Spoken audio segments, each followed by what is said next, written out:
I've thought about 5 confidence building exercises off the top of my head. One is to keep a success diary. I think when you are lacking in confidence, you tend to ignore all your successes and focus on your failures, and so it can seem like that's what your life is about, or that your life is full of mistakes. And so keeping that record means that it helps you to remember all those successful times and build your confidence that way. And when I say a success diary, those successes don't have to be huge, because it's very rare that huge steps happen every day. But it's more keeping track of the small successes.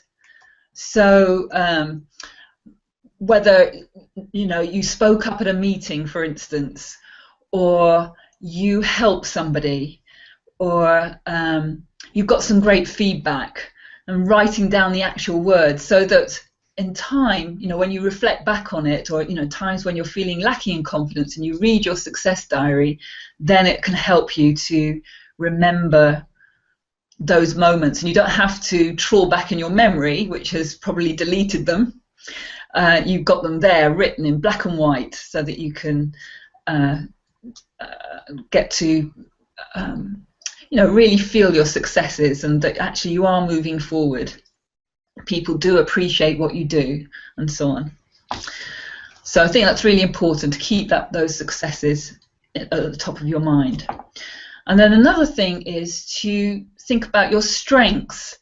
Again, make a list of those things you're good at, and be really wide-ranging in that. So it's not just your technical skills, related to your job and so on. So whether you sell, or you create computer programs, or whatever it is that you do, it's also your skills in communicating with people, or your time management, or your ability to get people to work together well, or the fact that you're understanding, you encourage people, you're supportive.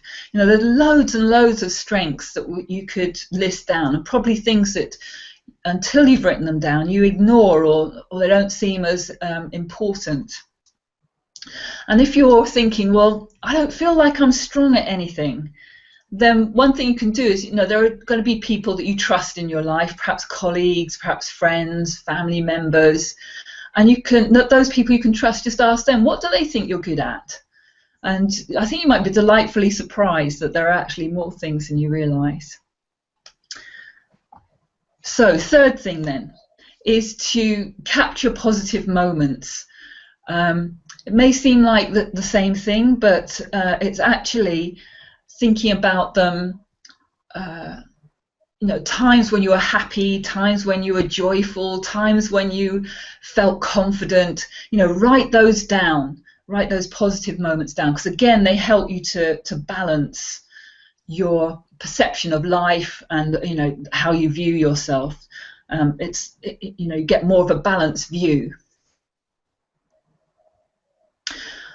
Number 4 is to visualize things turning out well. If you're a bit nervous about a meeting, if you are worried about raising a difficult issue with somebody, if you're going to do something like a presentation, or just something new, going for a driving lesson for the first time, just imagine it turning out really well in your imagination, because what happens is your unconscious mind thinks, oh, that's the way she wants it, or he wants it to turn out. And your unconscious mind is very powerful in helping you create your success. So if you tell it through pictures, through words, all those sorts of things, what you want, you're more likely to do and get what you want. It's only when we start talking about or thinking about what could go wrong, what we don't want to happen, that your unconscious mind gets confused. And it starts to deliver, or starts to get you to do the things that are just the opposite of what you want. So make sure you visualize things turning out well. And then finally, the fifth one, there are loads of tips I could say, or loads of exercises, but this last one is one of my favourites because it's about setting smart goals. Sometimes, and what do I mean by smart? Well, sometimes when we set goals, we're not specific. We say, well, I want to be more confident, or I want to be more wealthy, or I want to have more friends. But if you had were given a penny, you'd be more wealthy. But I'm not sure that that's what you had in mind. So thinking about being specific, you know, I want to be earning this amount, or I want to have 5 new friends, or I want to be confident enough to feel comfortable in my own skin when I present.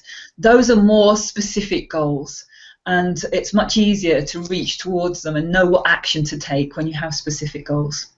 So that's the S of SMART.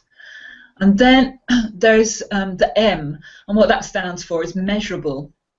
When you lack confidence, very often what we do is we move the goalposts on ourselves. So we'll say, oh, I want to get a promotion, and then we get it, and we think, oh, but it's not as good as promotion as somebody else has got.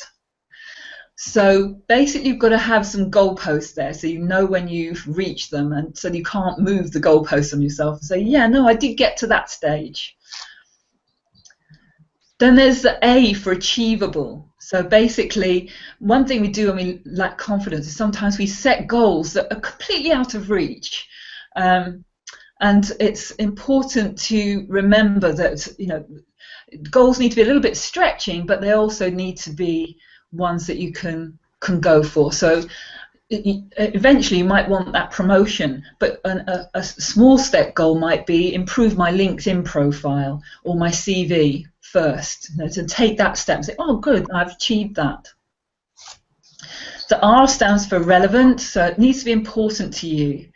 And so for instance, if you want to go for a promotion, is it really what you really want, or something that somebody else has said you should go for?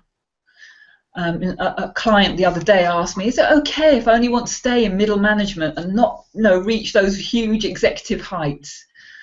And basically what we talked about is, you know, what would it give her? What would it give her if she stayed in middle management, and what would it give her if she went higher?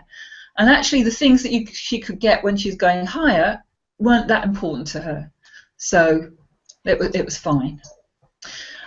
Very often we have some things that are on our list that are like a modern to-do list, like learn a language, learn an instrument. And actually it's a nice thing, but if you don't think you're going to really enjoy the journey of getting there, don't put it on your list, because there are plenty of other things that you can do. And then the last one is time. So it's important to put a time frame on it so that you get the adrenaline and the focus to actually achieve it. If you don't, you say, well, I want to have a promotion sometime, then you don't get the focus that you need to take steps. Where if you said, by the end of this year, I want to be in a middle management position, then that would be, you know, you'd start to think, well, okay, in month 1 I need to do this, in month 2 I need to do that, and you're more likely to achieve it, and therefore build your confidence, rather than setting what are actually dreams that you never achieve, and then you say, no, I don't achieve my goals. So those would be the 5 things. As I say, there are plenty more, but the success diary, write down your strengths, capture positive moments, visualize things turning out well, and set smart goals.